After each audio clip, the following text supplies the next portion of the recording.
Hello, Mary Gauthier. Hello, Hey, friends.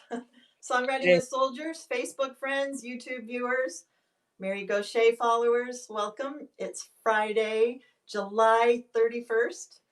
I am Mary Judd, the co-founder and program director of Songwriting with Soldiers. I am here today with one of our fabulous songwriters who is another one of the faces of Songwriting with Soldiers, Mary Gauthier. hmm. Welcome, Mary. Good to be here on the last day of July. Hard to believe. Well, this is a good way to spend it. And I'm excited to tell people about what you've been doing, what you've been working on, and ask you some questions. But Great. first, for those of you who don't know about Songwriting with Soldiers, what we do is we hold retreats and workshops around the country with veterans and military families. And we help them tell their stories, turn their experiences into songs. And our mission behind this is to use this collaborative songwriting to build creativity, connections, and strengths. Building creativity, we expand people's views of what's possible. Building building connections, we build community. And in building strengths and the awareness, we put fuel in people's tanks to take all this forward. Nobody's had a bigger role in that than Mary Gauthier. She has been with us at 14 retreats, I believe, written close to 50 songs, if not more. And what that means is veterans, military families have been able to turn their stories and their experiences into songs with Mary. They have built their creativity, their connections, and their strengths. And many of our listeners out there today have heard those songs. They have been touched by them. They have learned more about combat veterans, military spouses, military families, the couples, what they're going through. So many things, so many stereotypes have been just torn down because of the work of Mary Gauthier and our other songwriters. So there's so much more you can learn about our program specifically. You can go to our website, songwritingwithsoldiers.org, learn more about what we do. And in these times of COVID and the pandemic, we've altered our delivery somewhat. We are not holding retreats right now in person, obviously, but we have a really deep, rich online community. And privately, our community, we have workshops and events we've been doing on our private pages, but we also like to bring them to this public setting on our main Facebook page and YouTube, so that those of you who are not in the intimate Songwriting with Soldiers community can be part of it in this way and learn more about what we do, but most importantly, to hear the stories behind the songs and to hear the impact that the program and the songwriting and the many reverberations that go out from that, see what that impact is and what it's done. Also can be in touch with us and let it know how it's impacted you. So that's my intro, so you know about the context here, and we're going to dive right in with Mary Gauthier, who we are so grateful for. She's been telling the story of Songwriting with Soldiers around the world and telling and sharing the stories behind the songs that she's written. So thank you so much, Mary, for being here today, showing up as you always do. Oh, it's great to be here, and I just want to add that this format allows for the fans of the songs that I've recorded and put out into the world to meet some of the veteran co-writers. I know a bunch of folks came over to meet Brandy. Was it 2 weeks ago? Yeah, we had an interview with Brandy. Brandy Davidson, a co-writer of a song I wrote with her called Iraq, and they were so excited to put a face and a person to the story. So this is a beautiful way of introducing some of these veterans to the fans of their songs. Mm-hmm. Right, very good point. And to give these veterans a chance to put their face out there too and start meeting them. The connections, it's one of the beautiful outcomes of this program, is the unexpected multitude of connections that have happened. Right, and then it's also served as a follow-up because it's been many years since, well, not many, but 3 or 4 years since a lot of those songs were written, some 5 years. So how are you now? To see Brandy Exactly. with several books published, looking so beautiful and powerful and just happy did my heart so good. It's like, oh my God, look how she's come along. You know, it's wonderful. Yeah, it is. And Mary, there's many other stories like that from the people that you have written with, Oh, and so many. And we hope to feature many more on this platform. It's one of the benefits of this platform, and the pandemic's kind of pushing all of us into a new comfort zone, I say. But we're getting comfortable here, and it's really great to share it. So, Rifles and Rosary Beads, for those of you who don't know, was an album that Mary put out where she gathered a few of her songs, 10 or 12 of your songs that you've written with veterans and the military families at our retreats, and put them all on an album. For those of you who haven't heard it, go to marygauthier.com, look at Rifles and Rosary Beads. The album was nominated for a Grammy. Mary won International Artist of the Year at the UK Awards. One of the questions, Mary, that was sent to me was if you wouldn't mind talking a little bit about that, how the songs from the retreats evolved, how are they different on the album, and how did it impact you to put that together? yeah, it was transformative for me, and it gave me a chance to step back from the 50 songs that I'd co-written over several years, I think 6 years or so, Mm-hmm. um, and see which ones I felt put together the story I was hearing. It's the story of women in the military, of wives of those who have served or still serve, of wounded veterans. It's really focused on the wars in Afghanistan and Iraq. Um, we, you know, as Songwriting with Soldiers, work with veterans of all wars. Mm-hmm. You know, I've written some powerful songs with Vietnam veterans, some of my favorite stuff, but it Mm-hmm. didn't feel like it fit into this particular narrative. So I just wanted to find the songs that I felt told different perspectives of this 19-year-old conflict that we're still in. And so I focused on that with the stories. And then what it did was put me in a really interesting position. I play mostly folk rooms and folk festivals, little Mm-hmm. listening rooms. And at Songwriting with Soldiers, we never ever go into politics. We're looking for community and connection.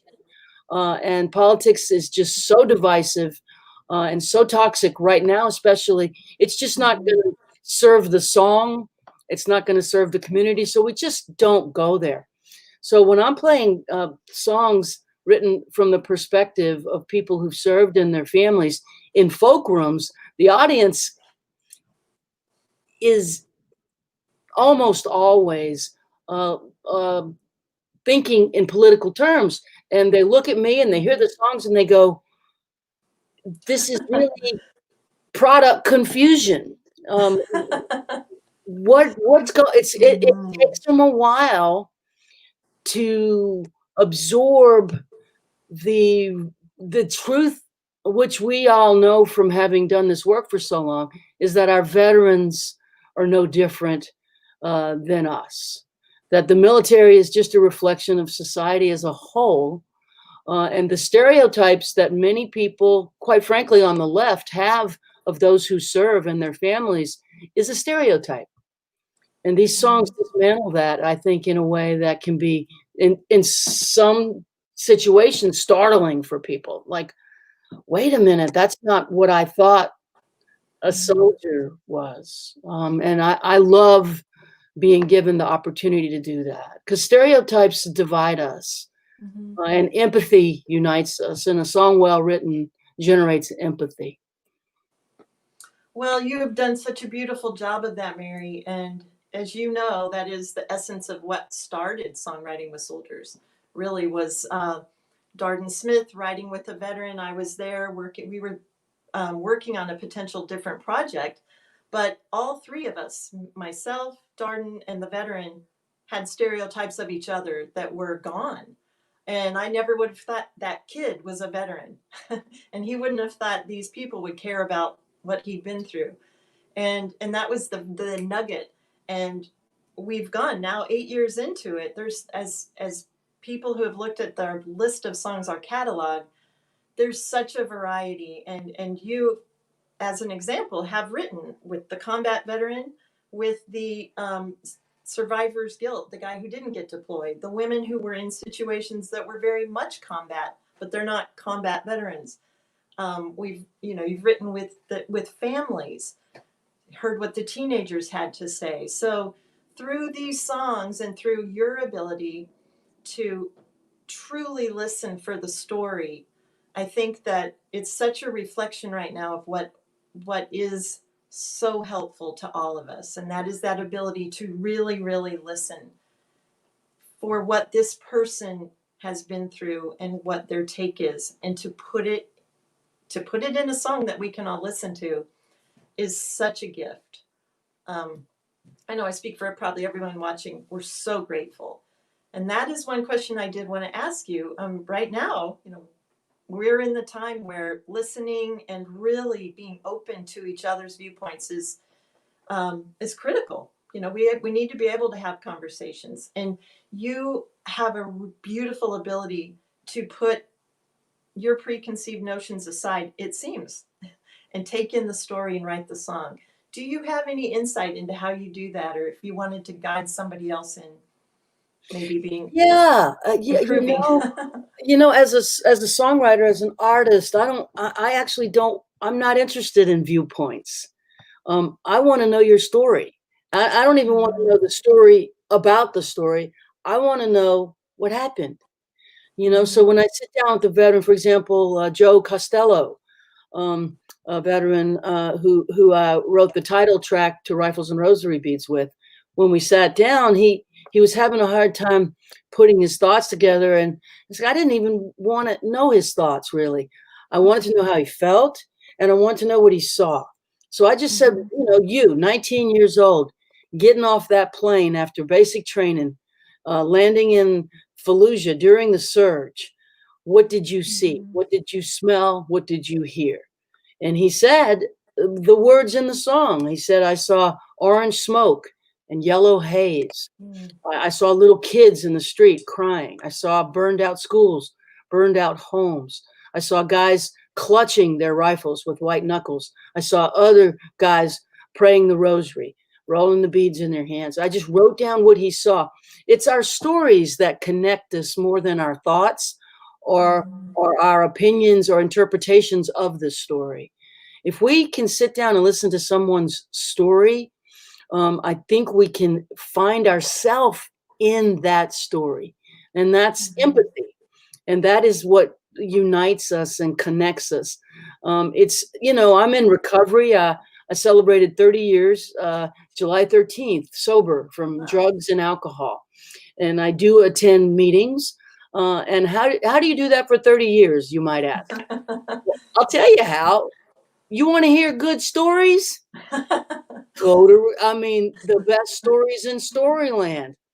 You get some amazing stories. And I think stories are important because they tell us where we fit in the human race.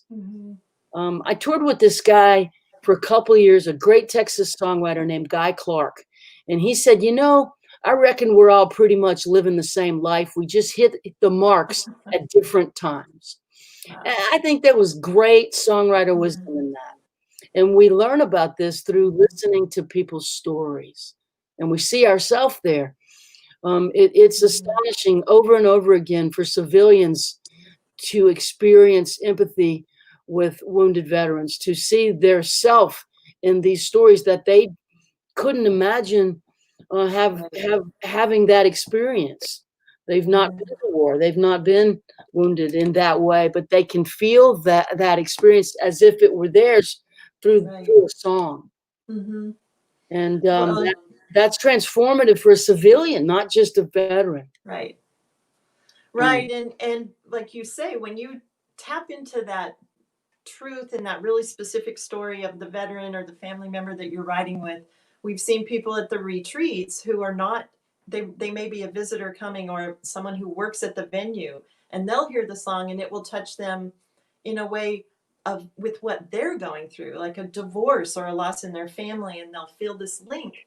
And it's one of those beautiful outcomes where often the veterans will feel like no one understands them. Or, and as we all know, there are a lot of issues of isolation and severe loneliness, depression. So to feel that your song or your story connected with someone else can be such a bridge back. It's a big deal Mm-hmm. to know that other people feel the way we feel. And that's why stories are so important, because we can lose the thread and really believe that no one's ever felt the way I feel. Well, speaking of that and of stories, I know actually I have one quick question then that I want to ask you specifically about your next project that has to do with stories. One of the veterans you've written with, who works with us very closely, Kevin Reeder, he sent a question and he wanted to know, as a songwriter who, you know, with so much experience writing songs, fine-tuning the craft, what have you learned from working with people when you sit down with someone who's not a songwriter and you're writing a song with them?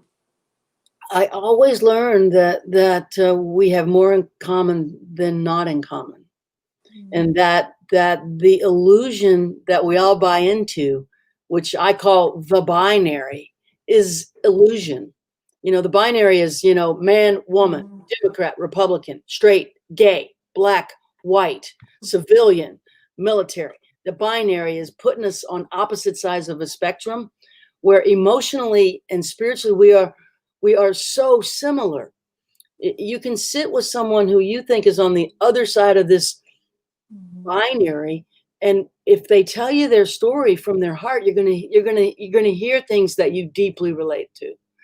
And that's been the great gift of Songwriting with Soldiers for me, is to sit with someone who, walking down the street, I would think, oh man, that guy, that's not, no way.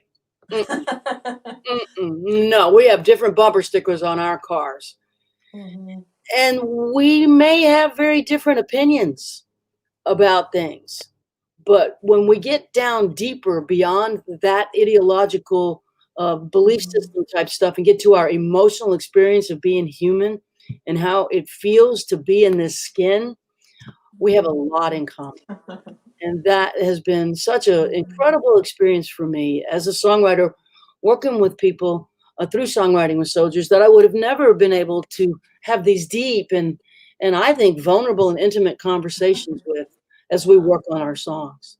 Well, and it comes out. That's one of the most beautiful things about art too, is when there's all that real truth and hard work behind it, it often comes out for others to feel it. So many of us have gained so much through your songs, through your work, through the veterans showing up and being brave, the family members. Another deep thank you, Mary. Oh, it's such a pleasure. It's a privilege, really, to be given this opportunity. I think the organization really stepped on something that's transformative and useful, and those are two really big words. Well, we know you're working on something else that's related to story, and you're putting your heart and your soul into it. These are tough times. I want to ask you first about your project, and then I want to hear how you keep yourself motivated, how you keep yourself creating and putting it out there. A lot of people are frozen right now. They're just kind of numb. So tell us about what you're working on and then how you stay motivated. I mean, life's coming at us pretty fast right now. It's hard to make sense of one thing before another thing gets dropped on our head. It's happening really quickly, and people are definitely deer in the headlights right now, and I'm no different than that.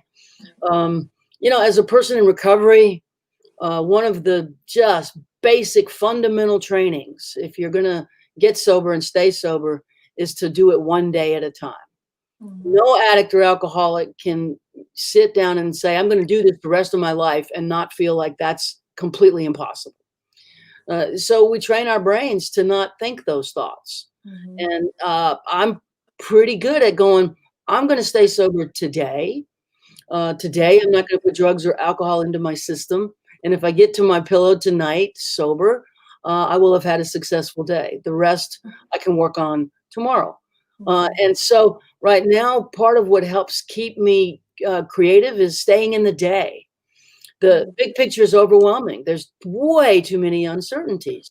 We just don't know when this is going to end, and we don't know how it's going to end, and we don't know what the world is going to look like when it does end. So the best thing I can do with that uncertainty is not focus on it, to focus on today. So what can I do today that's within my power to do? And so, you know, I found myself on a Zoom call with a truck driver named Long Haul Paul, and we wrote a song, Paul and Darden and I, called Truckers and Troubadours. And we found the common ground between truck drivers and troubadours. Turns out there's a lot of common ground. We're filled with wanderlust. We tend to be restless at home. The road is our happy place. And that was cool, you know. In the day, we were able to put a song together, and I found myself working on a manuscript that I finally, I think, completed a long-term project that. One day at a time, I wrote a book, one paragraph at a time. So that's being wrapped up now, and it's going to come out in 2021.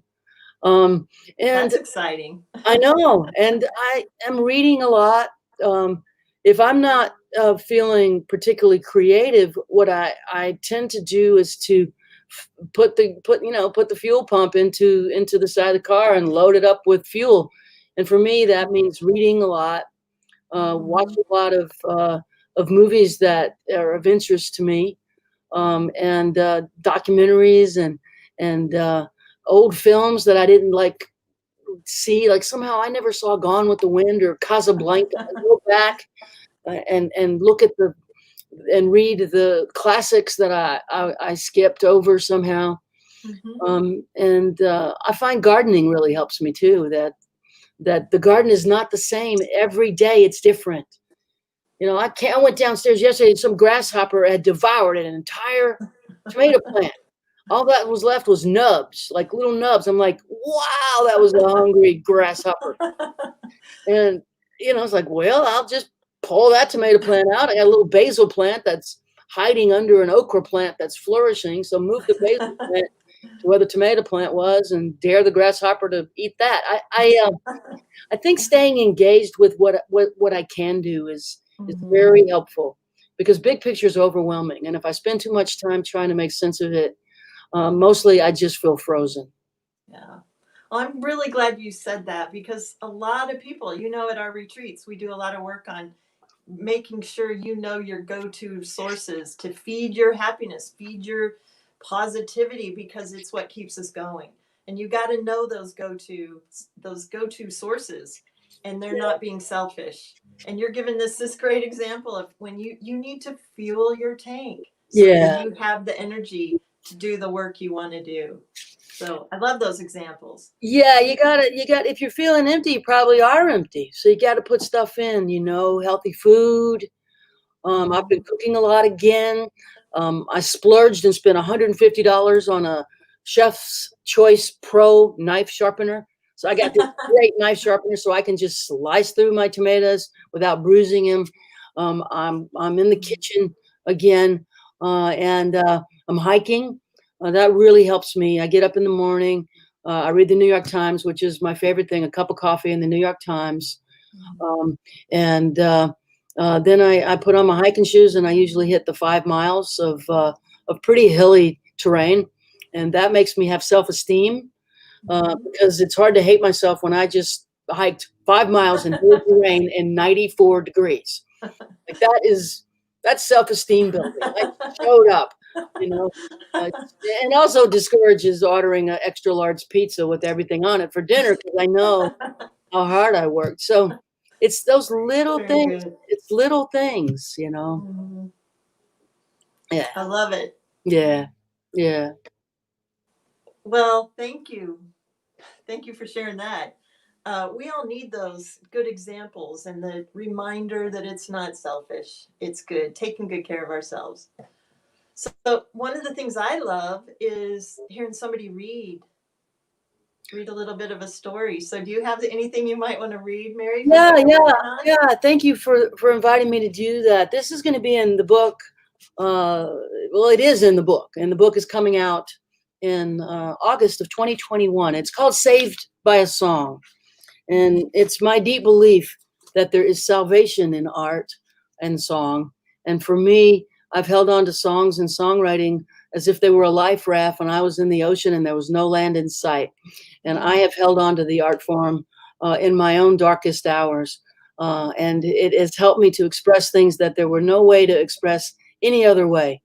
And so Saved by a Song is actually literal for me. And I wrote a section about the experience of playing the Grand Old Opry on its 90th anniversary with my dear friend, one of the veterans I co-wrote with through Songwriting with Soldiers, named Josh Gertz. And Josh has been a big part of this community since his first retreat. He teaches harmonica playing on some of these Zoom calls and is a volunteer and along with his wife Lisa has been very active in this community.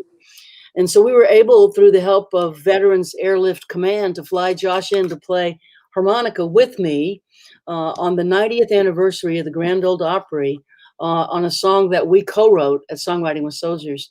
It's one of those memories that just is, it's just seared into my consciousness, and we don't have video of it, but I do in my brain. And so I tried to capture it in words. I'll read it. It's like 3 pages, if you don't mind. No, I'd love it. Okay, I was honored to be asked to perform at the Grand Old Opry's 90th birthday celebration at the Ryman Auditorium in Nashville, Tennessee. The Grand Old Opry is the longest running radio broadcast in U.S. history, performed in front of a live theater audience. It was a big night for the Opry, a packed, sold-out house. I brought a friend along to play harmonica with me, Iraq War combat veteran Joshua Gertz, the co-writer of the song I chose to play, called Still on the Ride. Josh had suffered traumatic brain injury in Iraq when his Humvee was destroyed and his spine twisted in a horrific IED explosion. He ended up in a wheelchair, unable to walk. Josh had gone shopping that day and showed up in a new red cowboy shirt, black cowboy boots, and his signature U.S. Army cap. When the stage manager gave us the 5-minute warning, we made our way to the side of the stage and looked out into the sold-out Ryman Auditorium. Well, this is it, little brother, I said. Here we go. You are about to play the Grand Old Opry. He looked up at me from under his cap, grinned, and gave me a thumbs up. Whispering Bill Anderson introduced me, then introduced Josh. Ladies and gentlemen, please also welcome retired Army Sergeant Josh Gertz, the co-writer of the next song. As I expected, the sight of Josh wheeling out in his badass 6-wheeled all-terrain wheelchair, Army cap, harmonica, and harmonica mic in hand made the audience go wild. They welcomed him with cheers and whistles. He grinned from under his cap, nodded a shy thank you, and we kicked it off. I sang the first 4 lines. Josh played along with his harmonica, and the room instantly became electrically charged. I looked out into the audience, and I could see people in the front row react with deep emotion to these lines. Looking back now, who the hell knows where the soul of a dead soldier goes? Guardian angels, maybe they're true. My guardian angel, maybe it's you. Josh sat in his wheelchair on stage right, harmonica and handheld mic in his hand. As I sang the words of the first chorus with the Opry singers adding harmonies and vocal volume, I felt an even deeper energetic tightening of the room. I shouldn't be here, I sang. You shouldn't be gone. But it's not up to me who dies and who carries on. I sit in my room and I close my eyes, and me and my guardian angel were still on the ride.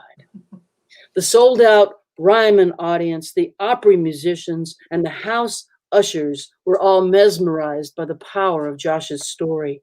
The audience and the musicians were in sync, emotionally connected. I glanced down at the front row again and saw men fighting back tears, transfixed. The I'd first met Josh 2 years earlier at a place called the Carey Center for Global Good, a retreat center outside of Albany. That's where we wrote the song. Josh had showed up on a cold winter day with his wife Lisa and his service dog Coda. I was in my bedroom looking out the window when they arrived. It was snowing. I watched as Josh angrily pushed himself up an icy hill in his old manual wheelchair, struggling with Coda's leash. His wife Lisa by his side, hands off. I could see from the way she walked, she knew he did not want her help. The first minute I laid eyes on him, I knew I wanted to write with him. I just felt it way down inside. There was something so compelling about his stubbornness and his defiance. I guess he reminded me of myself. We were paired up the next day and went to work in a small library beside a wood-burning fireplace that we kept lit.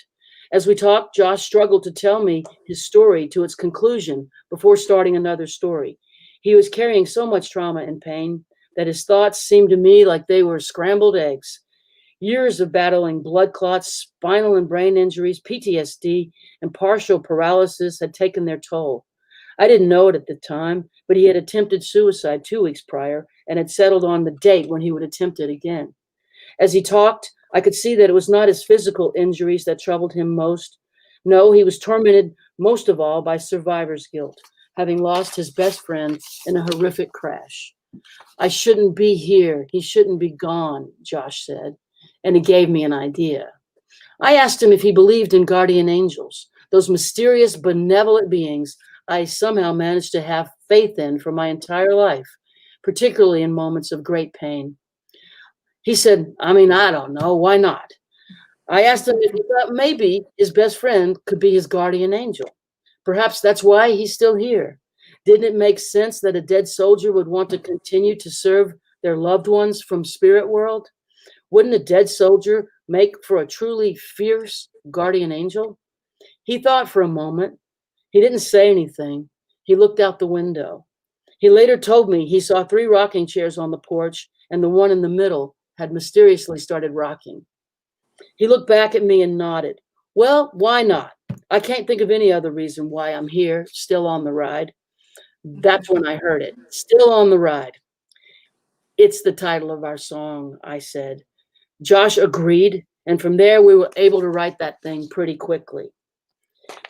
Kaboom! The Opry House band and drums and bass crashed in as the Opry singers added gorgeous harmonies and layers to the emotion and set up the fiddle solo. The fiddle player stepped forward and made a glorious sound with her wood, string, and bow, pressing into the emotion hard, expressing the will to live and the urgency of the need to believe. Her solo raised the hair on my arms and nearly lifted the ceiling off the Ryman. Uplifting, defiant, and hopeful in the face of trauma and loss. The glorious sound turbocharged my heart with adrenaline and joy. I looked over at Josh, wireless mic and harmonica in his hands, and he looked back at me and smiled from under his army hat. This is a moment I will never forget. Oh, God, that's beautiful. Thank you, Mary. I'm choked up here. I just talked to Josh this morning, and he's still on the ride, and he's out of that wheelchair. He's charging ahead in life. So thank you for sharing that memory, keeping it alive and putting it down. I can't wait for this book. Mm-hmm. I hope you do not just an audio version, but a video version of it so we can see you reading it. Oh, that's interesting. Let's see what maybe get your guitar out, play a little while you read it. Wow, that's a great idea. I'll present it to the publisher. I love that idea. I do too. I think a lot of people watching, let us know what you think, everybody. Oh, yeah. Well, Mary keeps busy, and thank you. I know we just a month ago had an online group songwriting session with a group of female veterans and wrote a beautiful song called Together Alone. Together Alone, which is how we're living right now, together alone. Mm-hmm. And hopefully we'll be putting that together in a little video and letting all of you all hear that song soon, Mary. And we'll be writing with more different groups, different combinations going forward. And we're just going to keep going creatively strong through this pandemic. Charge ahead, keep doing what we do. Thank you. Thank you. Do Thank you have you, anything Mary. you want to tell anybody that I didn't ask you, or anything you want people to know before we sign off today? Well, I think we covered a lot of ground. I just, want to extend my thanks to you for the kindness that you always bring to the workshops and the retreats and to the program, and the compassion and empathy that's just in your makeup. You're just a kind and gentle person, and you make people feel at ease and at home. I think we're doing work that is transformative. I think we're bringing people together who wouldn't normally mix, and they find out they have everything in common.